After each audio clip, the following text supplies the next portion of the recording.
Wherever you go, whatever you do, throw a little at it. Omax, Vest and Briefs.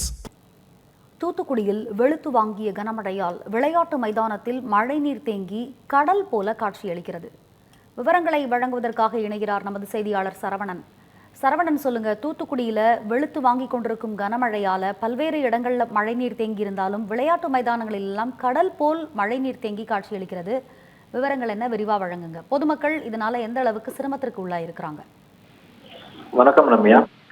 நெல்லை மற்றும் தூத்துக்குடி மாவட்டங்களில் நேற்று இரவு முதல் தொடர்ச்சியாக பல பகுதிகளில் கனமழையானது பெய்து வருகிறது. இன்று அதிகாலை தூத்துக்குடியில் கொட்டி தீர்த்த இந்த கனமழையின் காரணமாக மாவட்டத்தின் முக்கிய விளையாட்டு திடலான சருவை விளையாட்டு மைதானம் தற்போது வெள்ள நீரில் மூழ்கி கடல் போல காட்சியளிக்கிறது. நகரின் மைய பகுதியில் இருக்கக்கூடிய இந்த பெரிய மைதானம் முழுவதும் மழை நீர் நிரம்பி கால்பந்து மைதானம் மற்றும் கைப்பந்து மைதானம், கூடைப்பந்து மைதானம் ஆகியவை முற்றிலுமாக நீரில் மூழ்கி இருக்கிறது. மைதானத்தின் நடுவில் தேங்கி இருக்கக்கூடிய அந்த நீரின் அளவு அதிகரித்திருக்கிற காரணத்தினால் அதன் எல்லைகளே தெரியாத அளவுக்கு அதன் நீர் தேக்கம் போல் காட்சியளிக்கிறது. இந்த திடீர் நீர் சூழ்ந்த நிலையால் தினமும் காலை வேளையில் உடற்பயிற்சி மற்றும் நடைப்பயிற்சிக்காக இந்த மைதானத்துக்கு வருவது வழக்கமான நிலை வைத்திருந்த பொதுமக்கள் இன்று அதிகாலை வந்த இந்த பொதுமக்கள் மற்றும் விளையாட்டு வீரர்கள் பெரும் ஏமாற்றத்தை சந்தித்தார்கள். பாதுகாப்பு நலன் கருதி இன்று காலை நடைப்பயிற்சிக்கு யாரையும் மைதானத்திற்குள்ளே அனுமதிக்கவில்லை. இதனால் நடைப்பயிற்சிக்கு வந்த அனைவருமே ஏமாற்றத்துடன் திரும்பி சென்றார்கள். தொடர்ச்சியான மழை மற்றும் போதிய வடிகால் வசதி இல்லாததன் காரணமாகவே மைதானம் ஒவ்வொரு முறையும் இந்த வெள்ள நீரில் மூழ்குவதாகவும் இதன் காரணமாக விளையாட்டு பயிற்சிகள் மற்றும் போட்டிகள் பாதிக்கப்படுவதாகவும் விளையாட்டு வீரர்கள் வேதனை தெரிவித்திருக்கிறார்கள். எனவே மைதானம் முழுவதும் தேங்கி இருக்கக்கூடிய இந்த மழைநீரை உடனடியாக அகற்ற தூத்துக்குடி மாநகராட்சி நிர்வாகம் விரைந்து நடவடிக்கை எடுக்க வேண்டும் என்று பொதுமக்கள் கோரிக்கை வைத்திருக்கிறார்கள். தூத்துக்குடி மற்றும் திருநெல்வேலி, தென்காசி ஆகிய மாவட்டங்கள்ல தொடர்ச்சியாக பெய்து வரக்கூடிய கனமழையின் காரணமாக மாவட்டத்தில் பல்வேறு தாழ்வான மற்றும் மிக பள்ளமான இடங்களில் அதிக அளவில் நீர் சூழ்ந்திருக்கிறது. இதன் காரணமாக குடியிருப்புகளில் இருக்கக்கூடிய பொதுமக்கள் வீட்டை விட்டு வெளியே வர முடியாத அளவிற்கு ஒரு கடும் சிரமத்தை சந்திச்சுட்டு வராங்க. தூத்துக்குடியில் கடந்த 2023ஆம் ஆண்டு ஏற்பட்ட கடுமையான வெள்ளப்பெருக்கின் போது அதிகமான ஒரு பாதிப்பை சந்தித்த மாவட்டம் தான் நெல்லை மற்றும் தூத்துக்குடி. அந்த வகையில் 2 ஆண்டுகளுக்கு பிறகு தற்பொழுது மீண்டும் இந்த கனமழையானது தொடங்கி இருக்கக்கூடிய சூழ்நிலையில தூத்துக்குடி மக்களுக்கு தேவையான அனைத்து அடிப்படை வசதிகளையும் நெல்லை தூத்துக்குடி மாவட்ட நிர்வாகம் முறையை செய்து கொடுக்க வேண்டும் அப்படின்ற மாதிரி முக்கியமான கோரிக்கைகளை முன் வச்சிருக்கிறாங்க. ரம்யா, விவரங்களை வழங்கியமைக்கு நன்றி சரவணன்.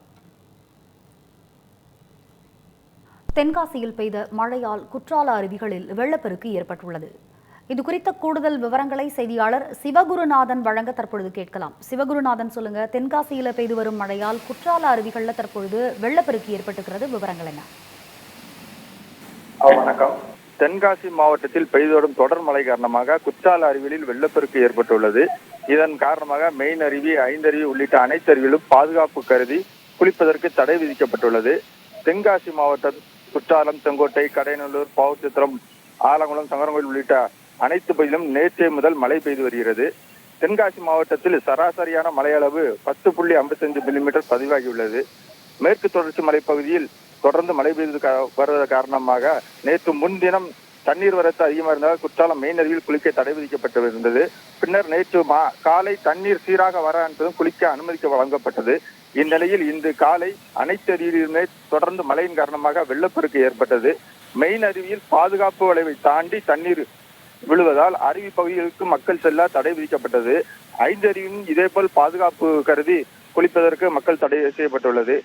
இதேபோல் மேற்கு தொடர்ச்சி மலைப்பகுதியில் தொடர்ந்து மழை பெய்து வருவதன் காரணமாக அனைத்து தென்காசி மாவட்டத்தில் உள்ள அனைத்து அணைகளிலும் தண்ணீர் வரத்து அதிகரித்துள்ளது. குறிப்பாக கடையநல்லூர் அருகே உள்ள கற்பாநதி அணையில் நேற்று 22 மில்லிமீட்டர் மழை பதிவாகியுள்ளது. இங்கு வினாடிக்கு 88 கன அடி தண்ணீர் வந்து கொண்டு இருக்கிறது. 72 அடி கொண்ட அணையில் தற்போது 45 அடி தண்ணீர் உள்ளது. மாவட்டத்தின் சிறிய அணையான குண்டாறு அணையில் 32 அடி கொள்ளளவு எட்டி நிரம்பி வழிகிறது. தொடர்ந்து மழை பெய்து வரும் காரணத்தால் இன்று தென்காசி மாவட்டத்தின் அனைத்து பள்ளிகளிலும் விடுமுறை அளிக்கப்பட்டுள்ளது. இந்த மழையால் மக்களின் இயல்பு வாழ்க்கை பாதிக்கப்பட்டுள்ளது தவிர தீபாவளி நேர விற்பனையும் பாதிக்கப்பட்டுள்ளதாக வியாபாரிகள் வருத்தம் தெரிவித்துள்ளனர். ரம்யா, விவரங்களை வழங்கியமைக்கு நன்றி சிவகுருநாதன்.